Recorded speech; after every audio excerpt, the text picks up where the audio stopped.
ভারতের আশীর্বাদে বা দিল্লির আশীর্বাদটা কি খুব জরুরি বাংলাদেশের ক্ষমতায় থাকার জন্য বা আসার জন্য বা রাখার জন্য? প্রথম কথাটা কি ছিল? প্রথমটা ছিল হচ্ছে যে বিএনপির সাথেও কি একই রকম সম্পর্ক? বিএনপি কেও কি ভারতে কি রেগুলার? এটা জি না, এটা আমি বলছি বিএনপির সঙ্গে আমি তো 96 থেকে একেবারে সরাসরি পার্লামেন্ট মেম্বার হিসেবে সকলকেই দেখেছি। বিএনপিও ক্ষমতা এসেছিল, বিএনপির সঙ্গে ওদের সুসম্পর্ক ছিল এবং এখনো আমি যতটুকু দেখেছি লাস্ট পর্যন্ত তারা বিএনপির সঙ্গে সুসম্পর্ক রাখার চেষ্টা করছে, এখনো রাখছে। তাদের একটা কনসার্ন আছে এখানে এই দেশে, তাদের সিকিউরিটি কনসার্ন। তাদের অফিসিয়ালি যেটা আমাকে জানিয়েছে বা আমাদেরকে সবসময় প্রায় অপেনলি তারা বলেন যে বাংলাদেশ তাদের এত ক্লোজ নেইবার এবং সেখানে যদি আমরা এরকম কোনো দল আসে বা যারা রাজনীতিতে আমাদের বিপক্ষে অবস্থান নেবে সেটা আমাদের জন্য ক্ষতিকারক হয় ফ্রম দ্য সিকিউরিটি পার্সপেক্টিভ। ওই জন্য তারা চায় যে এমন গভর্নমেন্ট আসুক যারা অন্তত পক্ষে এইসব বিষয়ে আমরা নিশ্চিন্ত থাকতে পারি যে ওখান থেকে আমাদের ইনফিল্ট্রেশন হবে না, যেটা আগে হয়েছে। যেহেতু উলফার ব্যাপারে তারা অনেক সময় ডিস্টার্ব ছিল, তো এইসব কারণে তারা চাচ্ছিল এবং তারা বিএনপির সঙ্গেও এগুলো ব্যাপারে বিভিন্ন সময় আলাপ করেছিল এবং আমার জানা মতে বিএনপিও অনেক ক্ষেত্রে তাদের সাথে এগুলো ব্যাপারে একমত হয়েছিলেন। কিন্তু পরবর্তীকালে যে কোনো কারণে হোক সেই বিশ্বাসযোগ্যতাটা ভেঙে গেছে কোনো কারণে। এটা ওনারা ভালো বলতে পারবেন। এটার ব্যাপারে আমি ডিটেলটা আমি ওনাদের ব্যাপার কেন হয়েছে কি হয়েছে আমি জানি না। ওনারা ভালো সম্পর্ক এখন রাখছেন কিনা বা আমাদের মতো তাদের একই সম্পর্ক কিনা সেটাও আমি জানি না। তবে আমি যতটুকু জেনেছি সেটা বললাম যে ওনাদের ভালো বিএনপি সম্পর্কে ওনাদের যথেষ্ট সফট কর্নার আছে আমার কাছে মনে হয়েছে। এবং আগে সরকারগুলো যখন বিএনপি সরকারে ছিলেন তখনও ভারতের সঙ্গে তাদের সুসম্পর্কই ছিল আমার দেখা মতো। আর সেকেন্ড প্রশ্নটা হচ্ছে ভারতের আশীর্বাদ দরকার হয় কিনা বাংলাদেশে ক্ষমতায় থাকতে হলে? অনেকে বলে থাকেন আওয়ামী লীগ এত বছর ধরে ক্ষমতায় আছে তার কারণ হচ্ছে ভারত। এমনকি আমি যখন আপনাকে ইন্টারভিউ করেছিলাম আপনি কিন্তু বাংলাদেশের পররাষ্ট্রনীতি টুয়ার্ডস ইন্ডিয়া এটা নতজানু পররাষ্ট্রনীতি কিনা আমার এই প্রশ্নের জবাব আপনি বলেছিলেন যে অবশ্যই আপনি মনে করেন যে এটি একটি নতজানু পররাষ্ট্রনীতি। তবে শুধু ভারতের ক্ষেত্রে না, অনেকের ক্ষেত্রে এই কথা বলা যায় যে বাংলাদেশ আসলে সব ক্ষেত্রেই। আপনি এখনো এরকমটা মনে করছেন কিনা যে ভারতের আশীর্বাদে আসলে আওয়ামী লীগ ক্ষমতায় আছে বা শেখ হাসিনা সরকার ক্ষমতায় আছে? আশীর্বাদ আমাদের আশেপাশে অনেক দেশের উপর আমরা অনেকভাবে ডিপেন্ডেন্ট, অনেক ক্ষেত্রেই এক একটা দেশের বিষয়ে আমরা এক একভাবে ডিপেন্ডেন্ট। তারা যদি সেটা লেভারেজ নিতে চায় এবং আমরা যদি সরকার সেটাকে সেভাবে ম্যানেজ না করতে পারি এটা তারা নিতেই পারে। আমি ভারত স্পেসিফিক্যালি এখনো বলছি না। আমাদের যেমন চীনের উপরে অনেক ব্যাপারে আমরা ডিপেন্ডেন্ট, আমরা এখন মিডল ইস্টের উপরে বিরাটভাবে ডিপেন্ডেন্ট।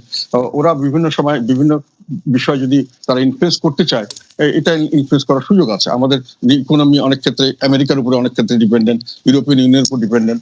ভারত যেহেতু একেবারে নেক্সট ডোর এন্ড চায়না খুব ক্লোজ টু ইট, এদের ইনফ্লুয়েন্সটা সাধারণভাবে এদের একটা বেশি, ওদের বর্ডার কনসার্ন থাকে, ওদের আবার চায়নার সঙ্গে ভারতের একটা সম্পর্কের টানাপোড়েন আছে। এইসব বিষয়ে তারা বাংলাদেশকে একটু দেখতে চায় যে বাংলাদেশ যেন আমাদের বিপক্ষে অবস্থান না নেয়। এটা ভারতও যেমন চায়, চায়নাও তেমন চায়। রাশিয়াও এখন আজকাল কিছু বেশ, তবে রাশিয়া আগে ওরকম বড়সড় ভাবে আসে না। এইসব কারণে এইসব কনসার্ন আসে তাদের। তবে তাদের সমর্থন ছাড়া ক্ষমতা আসতে পারবে না এটা আমি মনে করি সঠিক নয়। যদি কেউ এই ধরনের নতজানু হতে চায় সেটা তো তাদের রাজনৈতিক প্রজ্ঞার অভাব অথবা তাদের নিজস্ব প্রোগ্রাম আমি মনে করি। সত্যিকার অর্থে এটাকে আমি মনে করি না যে একেবারে এটা মাস্ট। আচ্ছা, আপনি নির্বাচনের আগে এক সাক্ষাৎকারে বলেছিলেন, মানে ইনসিডেন্টালি সে সাক্ষাৎকারটাও আসলে আমাদেরকেই দেওয়া, যে এই নির্বাচনের ফলাফলটা বাংলাদেশের রাজনীতির জন্য খুব গুরুত্বপূর্ণ। কারণ যারা এই রাজনীতিতে হারবে বা যে এই নির্বাচনে হারবে তাদের অস্তিত্ব থাকবে না, তারা রাজনৈতিক অস্তিত্ব হারাবে এবং যারা তাদেরকে সমর্থন করবে অর্থাৎ হারু পার্টিকে যারা সমর্থন করবে তারাও আসলে রাজনৈতিক অস্তিত্ব হারাবে। আমাদের প্রশ্নটা একটু বড়, আমি বলতে চাই যে এই নির্বাচনে আসলে কে জিতলো কে হারলো এবং এটা যদি আপনি আমাদেরকে একটু বলেন এবং রাজনৈতিক অস্তিত্বের প্রসঙ্গে আপনি 25শে মার্চ 2024 সালে কি বলছেন সেটার দিকে আমি একটু নজর করছি। কারণ আপনি বলছেন, আমি আপনাকে কোট করছি, বর্তমানে আওয়ামী লীগ রাজনৈতিক দল হিসেবে অস্তিত্ব হারিয়ে ফেলেছে বলে আপনি মন্তব্য করেছেন। আপনি বলেছেন শুধু সরকার হিসাবে আওয়ামী লীগ ঠিক আছে, রাজনৈতিক দল হিসাবে আওয়ামী লীগের যে চরিত্র হওয়ার কথা তা থেকে তারা দূরে সরে গেছে, সামনের দিকে পাপেট অর্থাৎ পুতুল ছাড়া রাজনৈতিক দল থাকবে কিনা তা নিয়ে সন্দেহ সৃষ্টি হয়েছে। আপনি আগে বলেছিলেন যে যারা হারবে তাদের রাজনৈতিক অস্তিত্ব থাকবে কিনা সেটি নিয়ে সন্দেহ আছে। আপনি এখন বলছেন যে আওয়ামী লীগ তার রাজনৈতিক দলের অস্তিত্ব অর্থাৎ পলিটিক্যাল অস্তিত্ব হারিয়ে ফেলেছে এবং ভবিষ্যতে পুতুল ছাড়া রাজনৈতিক দল থাকবে কিনা সেটি নিয়ে আপনার সন্দেহ আছে। আপনি যদি একটু ব্যাখ্যা করেন। আমি এখনো একই কথা বলছি, আমি পার্লামেন্টে এই কথাটা বলেছি। আমি পার্লামেন্টে বলেছি যে এই নির্বাচনের পরে জিতেছে হলো সরকার বলা যায়, বা কিছুটা হলো দলীয়ভাবে আওয়ামী লীগ, কিন্তু রাজনীতিক ক্ষতিগ্রস্ত, মানে রাজনীতির ভবিষ্যৎ যেটা আমি বলতে চাইছি, এখনো এটা বলছি, আমি স্ট্রংলি বলছি যে রাজনীতি বলতে যেটা আমরা বুঝি, রাজনৈতিক দল এবং তাদের একটা গণমুখী কিছু কর্মসূচি এবং কিছু আদর্শ থাকবে। সেই ধরনের রাজনৈতিক দল যাদের জনসমর্থন থাকবে, তারা সামনের দিকে যে প্রক্রিয়া এখন আমরা চলে গেছি নির্বাচনের পরে, এবং এটা যদি চলতে থাকে তাহলে এইগুলো রাজনৈতিক দল বিলীন হওয়ার সম্ভাবনা আছে। এবং এবং শুধু সেটা নয়, আমি এখন আবার বলছি, আমি মনে করি যে আওয়ামী লীগ তার রাজনৈতিক চরিত্র হারিয়েছে, কারণ তাদের সত্যিকার অর্থে এখন আমার নিজের ধারণা মতে, এটা হচ্ছে আমার ধারণা, এটা আমার নিজস্ব স্টাডি থেকে আমি বলছি, সেটা আওয়ামী লীগ এখন নিজস্ব রাজনৈতিক অস্তিত্ব বলতে আমি মনে করি রাজনৈতিক একটা চরিত্র তাদের থাকার কথা। তারা যেগুলো চরিত্র বলে এগুলো কোনোটাই তারা ফলো করে না, তাদের কর্মসূচি দিয়ে সাপোর্ট করে না। যেমন স্বাধীনতার পক্ষে বলে, এটা নিয়ে কয়েকদিন আগে আমেরিকান একটা ইয়েতে তাদের আইনের স্বাধীনতা, রাজনৈতিক স্বাধীনতা, তারপরে অর্থনৈতিক স্বাধীনতা, এগুলো তারা নিম্নগামী। সার্বভৌমত্বের ব্যাপারে ওইভাবে বলা যায় না, তবুও আমি মনে করি দেশের মানুষের কাছে যদি প্রশ্ন করা যায় যে তারা ওই স্বাধীনতা কতটুকু রক্ষা করছেন, এই ব্যাপারেও তাদের ফেভারে খুব বেশি আসবে না। তারপরে তারা যেটা বলেন যে ওই আমাদের স্বাধীনতার পক্ষে এবং কিসের এটা মুক্তিযুদ্ধের পক্ষে, এটা একটা ডাহা, একটা উল্টো কথা। এটা আমি মনে করি তারা একেবারে সম্পূর্ণভাবে মুক্তিযুদ্ধের বিপক্ষে শক্তি। কারণ মুক্তিযুদ্ধ করা হয়েছিল আমাদের দেশের বৈষম্য বিরুদ্ধে, এটা সংগ্রাম ছিল, যেটা ভাষা আন্দোলনের মাধ্যমে, এটা বৈষম্য, ঢাকা দিয়ে ভাষা দিয়ে আমাদেরকে বৈষম্য করা হতো। ভাষা যদি আমাদের রাষ্ট্রভাষা আমাদের লোকদের না হয়, তাহলে আমরা চাকরি বাকরিতে বৈষম্য শিকার হতাম। সেই জন্যই যুদ্ধটা হয়েছিল, তাদের সঙ্গে সংঘর্ষ হয়েছিল, আন্দোলন হয়েছিল, মানুষের জীবন দিয়েছে। ভাষা ব্যবহার করে আমাদেরকে বৈষম্য করা হয়। আবার 6 দফা যখন দেখা হলো, তখনও 6 দফার উদ্দেশ্য ছিল স্বাধীনতা নয়, 6 দফা ছিল আমার বৈষম্য মুক্তি চাই। তখন এটা হলো না, অ্যাটাক করা হলো, তখন জনগণ সিদ্ধান্ত নিল আমার একটা নিজস্ব দেশ চাই, সেই দেশটা হবে প্রজাতন্ত্র। এটা সবচেয়ে বড় কথা, প্রজাদের দেশ হবে, যাতে করে আমি বৈষম্য মুক্ত সমাজ করতে পারি, যেটাতে করে আইনের শাসন এবং ন্যায় বিচার ভিত্তিক সমাজ করতে পারি। ফলে এইটাই ছিল মুক্তিযুদ্ধের আর স্বাধীনতা যুদ্ধের চেতনা। আমি প্রজাতন্ত্র চাই, আমি রাজতন্ত্র চাই না। সেখানে প্রজারা হবে দেশের মালিক, প্রজারা তাদের প্রতিনিধি ঠিক করবে, তারা তাদের প্রতিনিধিদেরকে তাদের কথা মতো চলতে বাধ্য করবে, না চললে তাদেরকে পরিবর্তন করবে। এখন আওয়ামী লীগ এগুলো সবগুলো ভায়োলেট করছে এবং তারা বৈষম্য সৃষ্টি করছে বিভিন্নভাবে, আওয়ামী লীগ, নন আওয়ামী লীগ, এবং তাদের বিভিন্ন ক্যাটাগরি করছে। তারা মুক্তিযুদ্ধের যে স্বাধীনতা যুদ্ধের প্রজাতন্ত্র, এখন প্রজাতন্ত্র বলে বাংলাদেশকে ঠিক মতো বলতে গেলে প্রজাতন্ত্র বলা যাচ্ছে না, যেহেতু এটা এখন একটা ডিক্টেটোরিয়াল রুল, স্বৈরতন্ত্র হয়ে গেছে, প্রজাতন্ত্র নয়। মুক্তিযুদ্ধ তারা এটা কিছুই মানছে না। আচ্ছা, আমি এখন বলি, কাজেই তাদের কর্মসূচির সঙ্গে তাদের আইডিওলজি মিলছে না। এখন আমি যেটা বলতে চাচ্ছি, তারা তাদের রাজনৈতিক চরিত্র হারিয়েছে। এখন যেটা তাদের হয়েছে, আমার ধারণা মতো, এটা আমি জানি না কে কিভাবে নেবে, এটা আমি it is open for discussion, এটা মানে ক্রিটিসাইজও করতে হবে। সেটা হলো তারা এখন একটা কাল্ট হয়ে গেছে, তারা অ্যাকচুয়ালি কোনো রাজনৈতিক দল নেই। কাল্ট মানে একটা নেতা ভিত্তিক এবং কিছু রিচুয়ালস ভিত্তিক একটা সংগঠন, এবং তাদের খুব স্ট্রিক্ট, কাল্টদের খুব স্ট্রিক্ট দিয়ে থাকতে হয়, যারা নেতার প্রতি আনুগত্য থাকতে হয়, রুলস এন্ড রেগুলেশন খুব স্ট্রিক্ট হয়, এক্সট্রিমিজম হয়, এবং সেটা ওদের মধ্যে দেখা যাচ্ছে। আমি যেটা দেখতে পাচ্ছি যে রাজনৈতিক দল হিসেবে তারা যেটা কাজ করতে চাচ্ছে, এগুলো সব কাল্টের কাজ। যেমন আমাদের একজন খুব মহান নেতা, ওনাকে আমরা সবাই শ্রদ্ধা করি, উনি এবং ওনার পরিবারকে নিয়ে একটা সারা দিন রাতি মোটামুটি একটা বন্দনা করা হয়, এটা একটা কাল্টের একটা রিচুয়ালস আমার মনে হয়। তারপরে ওনাদের কিছু দুঃখজনক ঘটনা ঘটেছে, সেটা নিয়ে একটা মাতম করা হয়। আর কিছু সামান্য কয়েকটা ঘটনা, কয়েকটা বক্তৃতা নিয়ে দিন রাত বিভিন্ন সময় বিভিন্ন ভাবে এটাকে বলা হয়, একই জিনিস, এবং এটাকে বারংবার সকাল বিকাল রাত মানে মাঠে ঘাটে সবসময় বলা হয়। এগুলো আমি মনে করি রাজনৈতিক চরিত্র না, এগুলো কাল্টের চরিত্র। এবং আমি আরেকটা কথা বলতে চাচ্ছি এখানে, আমি একজনকে জানি, ইয়াং একজন, উনি এই দলের সঙ্গে জড়িত, দল করতেন, আওয়ামী লীগ করেন এখন। উনি এক ভদ্রলোককে খুব পছন্দ করতেন, তার জ্ঞান বুদ্ধি বা সেসব কারণে, এবং উনি যখন দেখলেন যে ওনার দলের শীর্ষ নেতা তাকে পছন্দ করেন না, তখন উনি ওটা থেকে দূরে সরে আসলেন। তার মানে যে কাল্টিজম, মানে ওখানে আমার ব্যক্তিগত বিষয় এখানে আসবে না।